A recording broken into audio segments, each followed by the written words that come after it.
उन्हात तापतं तेव्हाच पाकळी ना पाकळी फुलू लागते आणि वाऱ्यासारखी डुलू लागते.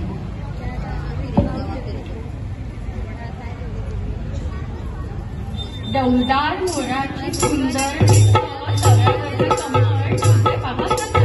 डौलदार मोराची सुंदर तव्यावरचं कमळ तुझे पाहा कसं.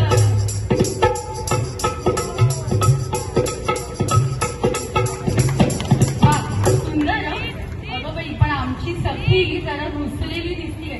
चला बरं सगळ्यांना आपण जरा समजून काढायची का दिवशी. नाच ग रुमाल.